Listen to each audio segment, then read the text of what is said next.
Coastal, how you guys doing? You guys just witnessed like every guitar player's dream moment, lay down on the stage and just shred it as much as you can. Can we give it up for our band? Don't they do a great job here? And just doing incredible things. Well, my name is TJ. I'm one of the pastors here. We're glad that you're with us.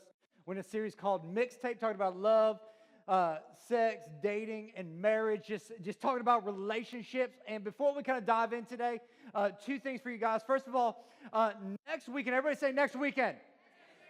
Next weekend is our 8-year anniversary as a church. And so, yeah, it's a good day. And so being that it's our anniversary, if you've never been here for a coastal kind of anniversary service, we're going to still be in the MIXTAPE series, but we do something a little bit different. Normally on anniversaries, people bring you gifts. We actually have a gift for everybody that comes next weekend. It's called our T-shirt Sunday. And so next Sunday, you show up at church, you get a coastal I Love My Church T-shirt. This is actually the shirt you're going to be getting next weekend. And so, and this is for not just adults, but kids. We even have like onesies this year. I know that. I knew that was, let's just pray and end the service. Like that was gonna do it right there. And so it's gonna be an incredible weekend next weekend. So make sure you're here, because if you're not here, you know what you don't get? A T-shirt. So if you're like, oh, I'm sending my girlfriend to go get one. Sorry, she can have one. You can't. You gotta be here. Be here or be square. We hate on that Sunday. That's the only Sunday we hate on you if you're not here. And so, anyways, it'll be a lot of fun. Also, throughout the series, we have a kind of Q&A at the end of this series. And so, if you have questions about relationships, we'd love to answer those. We know that you have questions. And so, if you're thinking about something, you have a question, you want to know something, text them in. It's anonymous. We'll answer those in a couple weeks. Shayla and I will get up here. We weren't going to do this year, but it was backed by popular demand because people enjoy Shayla more than me. So it's cool.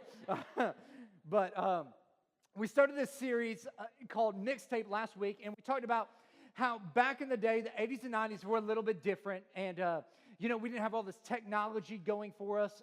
And back in the day, if you wanted to communicate your love to somebody, you didn't do like today and you make a Spotify playlist or you have an iTunes set up kind of like love songs or whatever. If you wanted to show your love, you made a mixtape, which means you would get on the radio and put together your favorite love songs to hand to somebody, whether that's a 60, 90, or 120-minute tape, depending on how much you love them, and give that to them and go, I love you this much.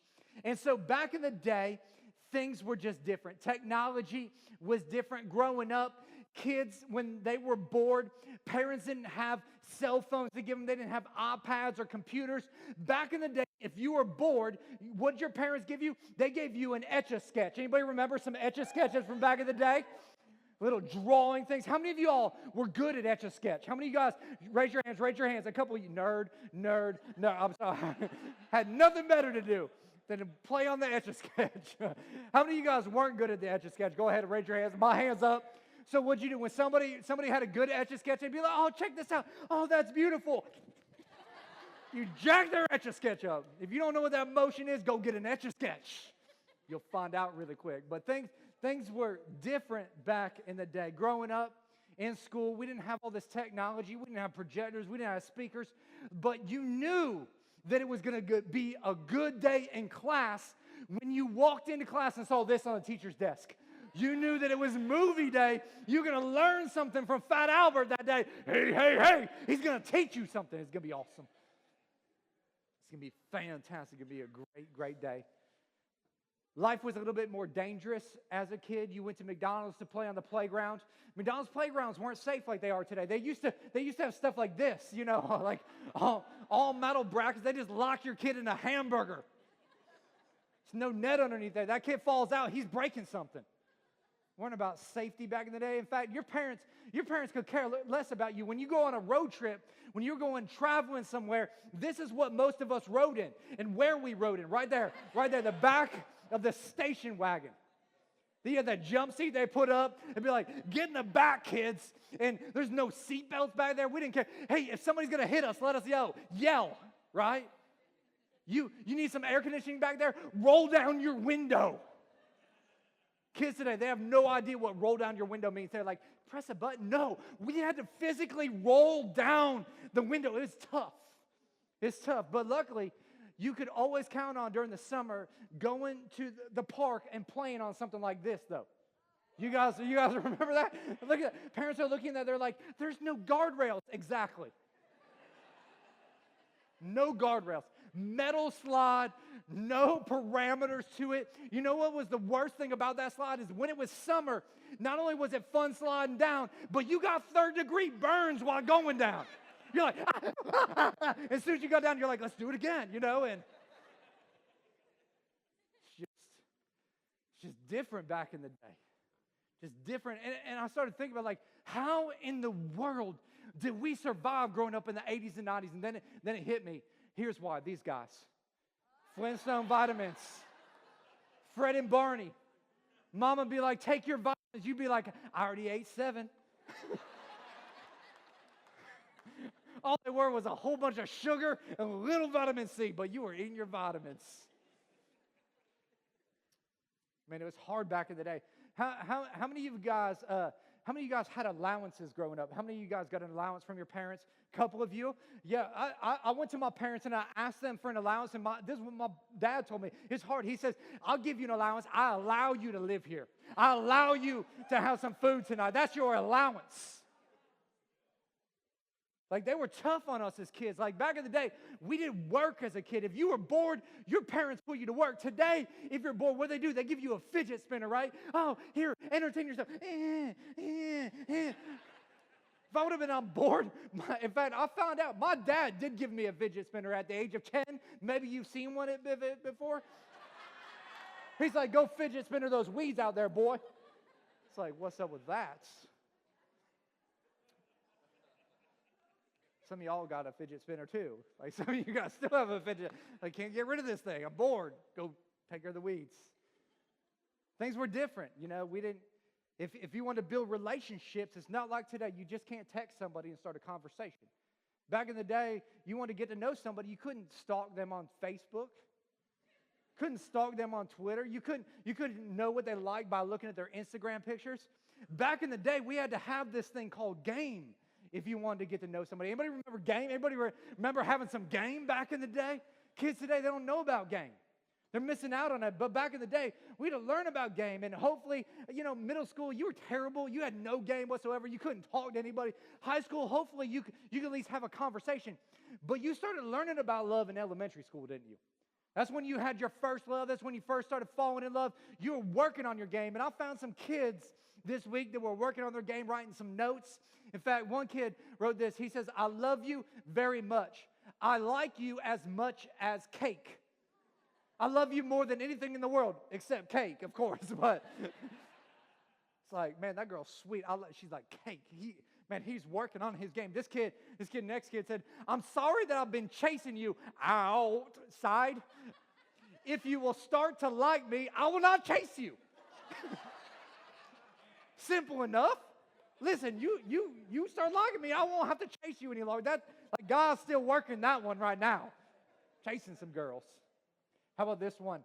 I'm not angry at you, and I'm not talking to you today and tomorrow. P.S.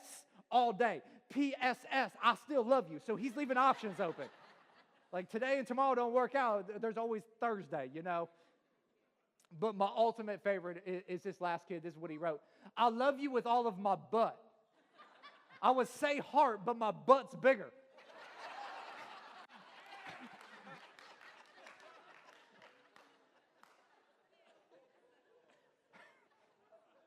Some of y'all are like, I'm writing that down for Valentine's Day.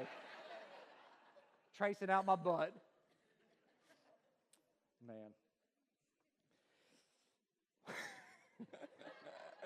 Man, when we were kids, we were confused, weren't we? We're confused in junior high, confused in high school. I think some of us are still confused about love because we take all those experiences and we bring them into our relationships. And so many times in our relationships, we're looking for the wrong thing. We're looking for that in love kind of feeling. We're looking for that stage that is equated out there most of the time in society of like, oh man, there's this attraction, and all of a sudden there's this physical attraction, there's this emotion that goes along with that, and that's how most of us build our relationships. It's all off of physical attraction and emotion. We talked about it last week. It's about sex and chemistry and passion, and we're looking for that. And you think about everything that you see in movies, everything you see in culture, everything you see in music, it's always driven by those couple of things. In fact, there would be complete segments of music that would not exist if relationships were not built off of those two things. Like, think about R&B. R&B would have no place in this world if it wasn't about physical and emotional, would it? Like, you wouldn't need breakup songs if you didn't need physical, if it wasn't about physical, emotional. Nobody would know who Boys to Men were if it weren't for the physical and emotional aspect of relationships. How many of y'all know who Boys to Men are? Okay. How many of you don't know who Boys to Men are? Raise your hand, raise your hand, raise your hand. Okay, this service is an educated service. That's good. Well, then you'll know some things about this, because we go through cycles, and all of us have gone through cycles where we meet somebody, we break up, then we go and we make up, we break up, we make up, we break up, we make up. And what you did growing up back in the day is, in that cycle, when you're in the breakup stage and the emotions are at an all-time high, right after the mixtapes came out and after we started getting good at those, they came out with CDs. And so CDs came out, and they had this amazing thing called repeat. And so you could just put a song on during that breakup time and just leave it on repeat and just kind of wallow in it. Although we've come,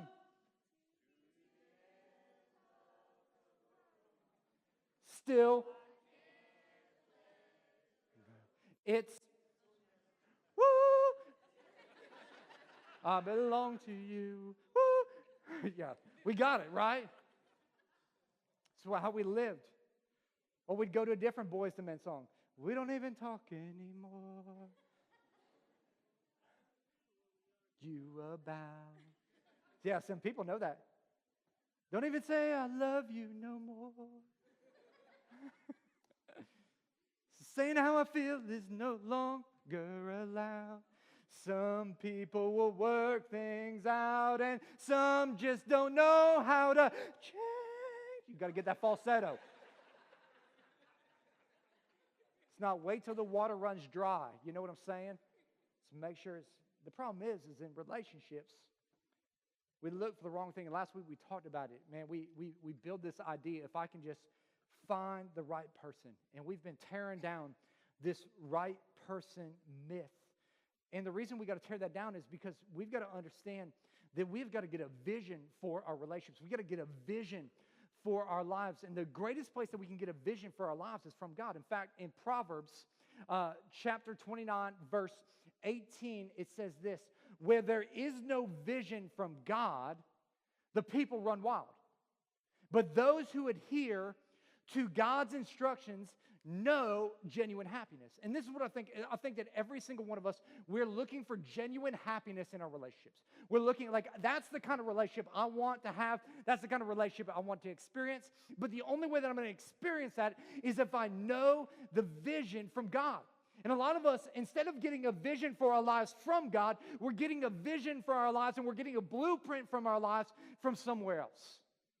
And when we take somewhere else's blueprint and we try to build our lives off that, we wonder why it gets jacked up. And so what happens for a lot of us is we build the relationship the wrong way. We take what the world does and we say, oh, that must be how relationships happen, so let me go ahead and build that. And so what we do is we start our relationships off physical. You see somebody and it's like, ooh, oh, nice. Oh, that's how God works. Single syllable. It's all he experiences. And after there's a physical attraction, all of a sudden it becomes emotional. And when emotions get involved in this, and you guys all remember that emotional stage where you're giddy, you're like, oh my gosh, he's so handsome. Bruh, dude, bruh, she's like so hot. And all you think about it all day long is like, dude, I just can't wait to talk to her tonight. It's going to be so great. And you call her up on the phone. Just by show of hands, how many of y'all have ever had a conversation on the phone, like with somebody you're interested in, or maybe you ended up marrying that for an hour? Raise your hands, raise your hands. Been on the phone for an hour, 2 hours, keep it up, 3 hours, 4 hours, 5 hours, 6 hours. What is wrong with you? 7 hours, 8 hours? There's somebody with their hand still up in the back. You get on the phone and at that point, all you're doing is you're just listening to each other breathe, making sure they're still alive, right? Here's why you stay on the phone that long, because I'm just so excited to talk to you. And the one's like, I got a test in the morning. Okay. But I can't hang up. I can't hang up either. Let's count to 3 and then hang up. Okay. 1, 2. Wait. Are we hanging up on 3 or after 3? On 3. 1, 2, 3. Are you still there? Yeah. That'll go on for like 2 hours. Because that is the emotional phase. And we don't want to lose that, so we don't ever really talk about anything for real in the relationship. Then we take it social, and we start introducing them to our friends, and all of our friends are like, oh, they're so awesome, I love them. And pretty soon we move to interpersonal, and that's where we start to realize, like, oh my gosh, they're weird. They're weird, and like they do weird things, and I don't know why they're doing those things. And a lot of times, here's what happens is the relationship starts to get on the rocks. And in order to try to fix the relationship, people decide, well, we better put God in the relationship, so I'm going to go find a priest, or I'm going to go find a rabbi, or I'm going to go find a pastor, and I'm going to put God into the relationship so that he can fix all of this dysfunction at this point. And we try to pile God on top of it, and we wonder why the relationship doesn't work out. We wonder why there's so much guilt and shame in the midst of it, and why our last-ditch effort to just kind of toss God into the middle of it didn't work. And it's not the parts of the equation that are jacked up. It's the order in which the equation is built that creates the problem. And see, where we get this creative problem from is what I call Hollywood's formula for love. And Hollywood gives us this formula in every single thing that they do. They'll tell you, number one, all you got to do is find the right person. You just go find the right person. They will love you for you. They'll not complain about your idiosyncrasies. They won't complain about your bad habits. They won't complain about your addictions, because they're just going to love you for you. And all you've got to do is then number two is all you got to do is just fall in love with them. Because that's how love works. You just kind of fall into it, and it just works at that point. You're just falling into this love for one another. And then number three, what you do is you fix all of your hopes and your dreams on that person, because they're going to complete me. You complete me. And then 4, if failure occurs, repeat steps 1, 2, 3. And people think, well, I'll just go out and find another right person. It's why some people are married today and thinking, oh my gosh, I married the wrong person. I better go find that person. Listen, you want a foolproof way of figuring out if you married the right person? It's going to take a little bit of work, but married people, this is what you do. You go home today and you go to that safety deposit box or that cabinet where you keep all of your important papers. You look through there and you find your marriage license. And you look at the name of the person that you're married to. And if that's the person you're living with, that's the right person. There it is. You found them. Congratulations. I don't know if you realize this, but this is not working. And God has got a different order to this. And what he says is, man, we've got to, I don't want to ruin my little blocks here. He said, we got to start with the spiritual first. He said, this is what we begin with. You got to develop your relationship with God before I ever develop my relationship with you. This has got to be the most solid thing in my life. And here's the problem that most people have. is the two become one before the one ever became one. And so what you have is somebody that's not whole going and looking for another person that isn't whole, trying to make that a singular person. And what ends up happening is you put all these expectations on somebody to give you things that only God can give you. And so we need to build our relationship on the foundation. And then very quickly, what we need to do is we need to take it social. We need to develop some relationships. We need to develop some friendships. Notice that God is your source and people are your resource. Most of us have it backwards. We think God is our resource and people are our source. And God goes, no. I'm your source. I'm the foundation of everything. And then what you need to do is you need to add some friendships. You need to add some people to this and become complete in me and then have people in your life. And here's how you start to discover if somebody's a good match. You start to see what their friendships are like. Well, he's not like his friends. Yes, he probably is. Well, they don't know Jesus yet, and I'm going to help win them to Christ. Listen, you can't out-Jesus Jesus. Don't try to Jesus Jesus. It doesn't work.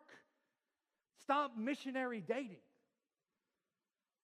Find somebody else who has allowed God to be their source instead of allowing you to be their source. Then you take it interpersonal. You start to learn about them. You start to learn about their likes and their dislikes and how they handle life and what their goals and dreams are and what their value systems and how they manage money, because most marriages can't handle somebody walks into the relationship with $120,000 in credit card debt. But I love you.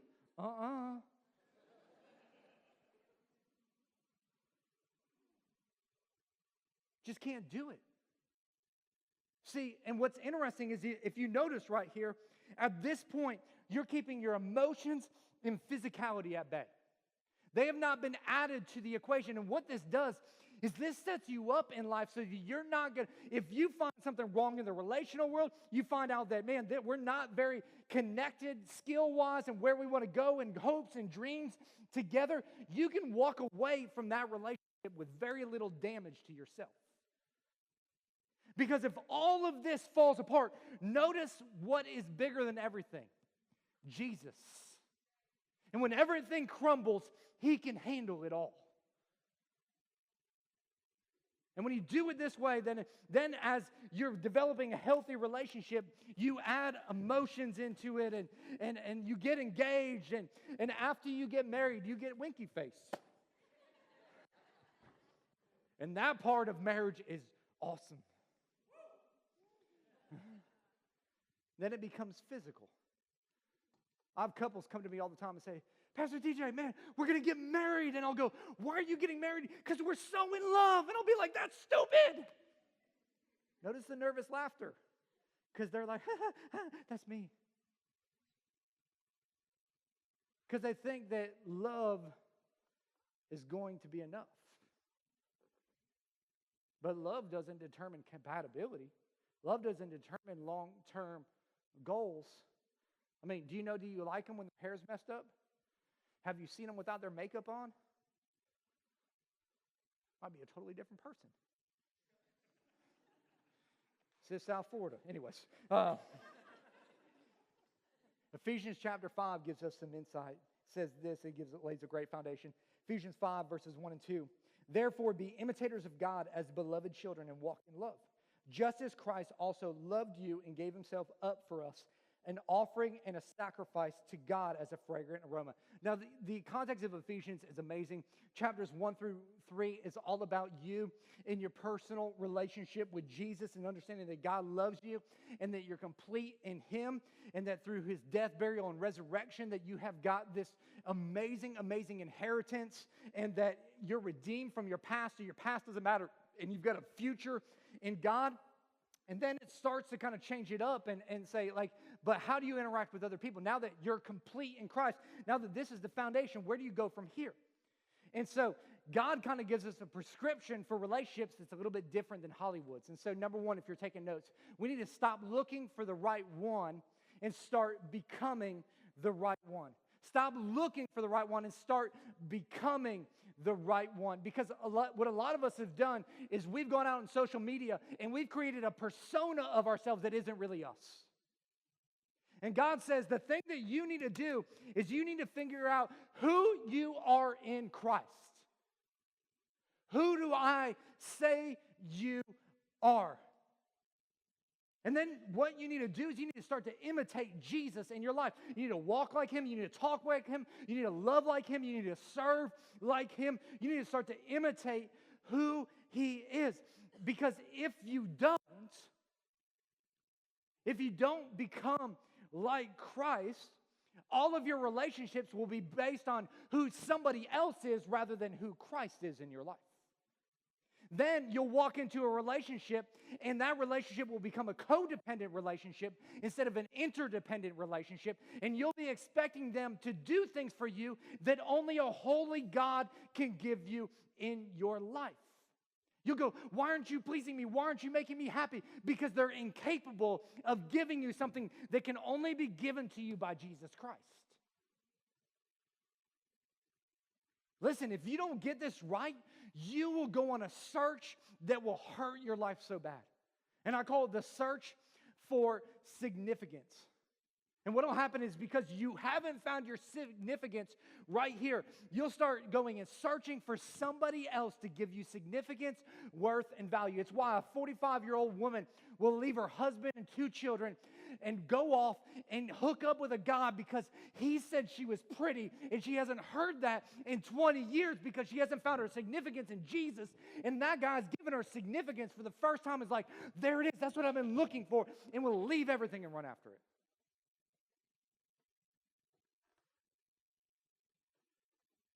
And it's this vicious cycle that so many people get in. The relationship that we have got to get set first is the relationship with God. Otherwise, you'll search everywhere for the significance. It's why guys a lot of times will go and try to prove that they're a man, to move from boyhood to manhood. What they'll do to prove that is they'll go have sexual partner after sexual partner after sexual partner to prove, I'm a man, I'm significant. And that's just playground mentality, guys. That's like a little kid when they get toys and they invite their friends over, and that friend comes over and tries to take that new toy. What does that kid say? He says, mine. That's mine. This is mine, not yours. Mine, because that toy brings significance, that toy brings power, that toy brings wealth. And what a lot of guys have done is they've walked around and said, she's mine, that girl's mine, that girl's mine. And until we can get to this point where we say, not mine, Lord, but your will.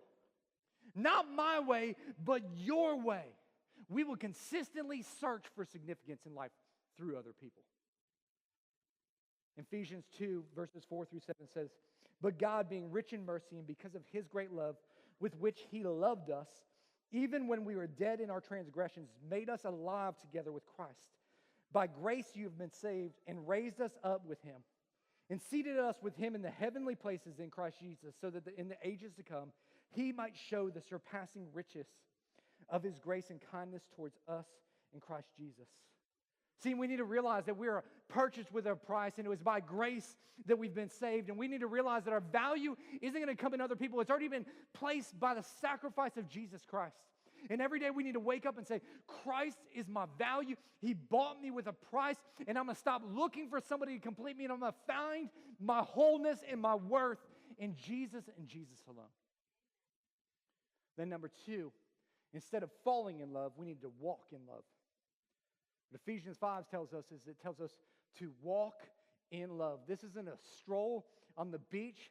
This means I'm going to live my life full of self-sacrifice where it's about other people and it's not about me. And this doesn't just pertain to your love life. This pertains to every relationship in your life. In fact, I put this in your notes because I think it's so powerful. If we can get this, I think it's going to be a game changer. When you learn to live as one who is loved, you will learn to love better. And when you learn to love better, you'll be able to receive better love. See, when I'm down here and I'm living as one who is loved, all of a sudden it changes the game for me, because all of a sudden I can start to look at other people and I can start to look at other relationships, and I can realize who are the people that are walking in the same kind of love that I'm experiencing. And those people all of a sudden become compatible with me in life. And all of a sudden, we can start to move together up the pyramid of life and discover what God has for us. And you can't do that if you're looking for the right one. You're just going to find another half who will never make you whole in Christ. Think about every movie, every TV show that you've ever watched. It's always somebody's in a relationship with somebody else, and they see somebody for the first time. And the other person sees them, and you can, as the music starts to rise up in the film, you can see it in the actor's eyes that, man, there is this emotion, there is this connection that is there in that moment. And it's all about the way you make me feel. There's this emotional connection. It's about this feeling. They just make me feel something. And we go, that's love. My friends, no, that's lust. See, lust is looking at somebody and going, man, they're going to do something for me. They're going to fulfill something for me. And so I long for that, because it isn't serving them, it's serving me. And what the world has told us over and over and over again is that those feelings, that's what love is. That love is this emotion. And therefore, when the feeling's gone, I must not be in love anymore. And that's just a lie. Love is not an emotion. It's not a feeling. And I know some of you guys are going to argue with me. No, they're like, emotions are totally in love. Yes, there are aspects of emotion in love, but love is not a feeling. Love is not an emotion. Love is a choice. Love is an action. Love is a verb. According to Scripture, love is a command, which kind of changes the whole emotional outlook in life, because I can't command an emotion from you. Everybody be sad. Some of y'all giggled at me. Why? I told you to be sad. Why? Because I can't command you to feel something that you don't feel. I can't command your emotions. However, God commands us to love, which tells me then love is not an emotion, because God would have never commanded it then. When Jesus was confronted and said, hey, what's the most important commandment? What did he say? He said, love the Lord your God. You must love the Lord your God with all your heart, soul, mind, and strength. He's saying, listen, you have a choice. Even when you don't feel like loving God, you got to make a choice to love God. Even when the emotions aren't there, you still have to choose to love in that situation, even when you don't feel like it. And then he continues and says, love your neighbor as yourself. So in essence, he says, the person that you're married to, the person that you committed till death do us part for the rest of our life, and you go, well, I don't feel like loving. It's not that you don't feel like loving, it's that you stopped acting in loving ways. Some of y'all need to hear that again. It's not that you don't feel loving, it's that you've stopped acting in loving ways. You remember when you first got married? Your spouse would lay their head on your chest. They'd hear your heartbeat. Be like, I love your heartbeat. Your heart beats for me. I wish I could hold your heart. Then after a couple years of marriage and a couple fights, they're like, if you died, my heart would go on and on. Why? Because it's got to be more than a feeling. You choose to love or you don't. The problem is that some of us feel like the marriage isn't working, so therefore the marriage isn't worth working on. It's just not true. I understand what happens is time happens, unmet expectations happen, gravity happens. There's some things.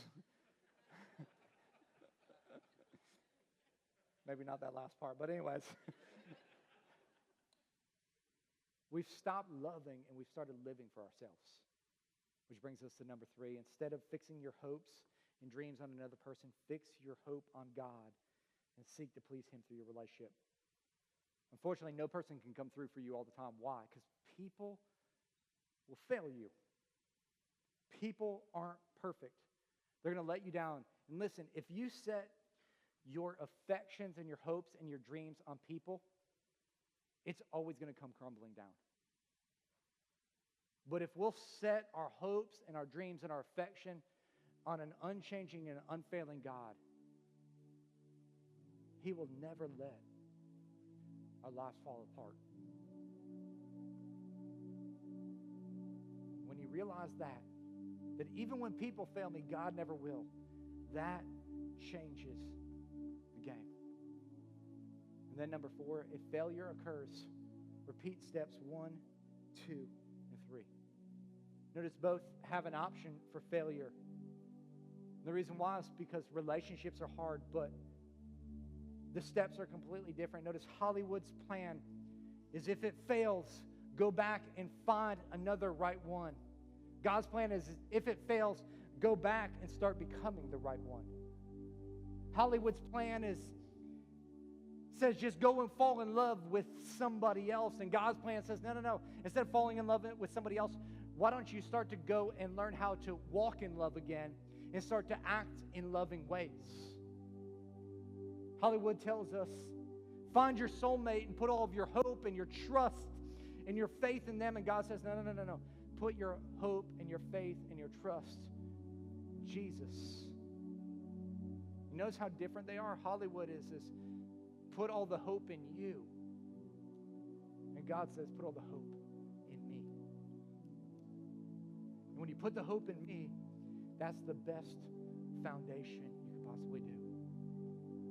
Listen, I understand that even when you do this, there's going to be some times that there's difficult. There's going to be some times that it's painful. There's going to be some times where things aren't going right. But here's what I do know. The average divorce rate in America is 50% right now in the church and just in regular living. But Chip Ingram, who's a pastor, did a study, and he said that he found that there was 3 factors that when these 3 factors put into place, it changed the game when it came to failed relationships. 3 factors were, number 1, families that went to church weekly. Not once a month, not once every 6 weeks, but every single week they made a commitment to go to church together. Number 2, husbands and wives that prayed together on a regular basis. And number 3, husband and wife that individually had private time with God.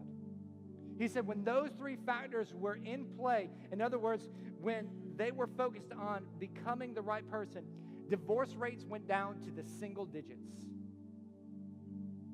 You want to know how to have a healthy, effective, wholesome relationship? Build your foundation right here. Shayla, would you come and lead us in prayer so the other service doesn't get jacked up? Will you guys pray with me?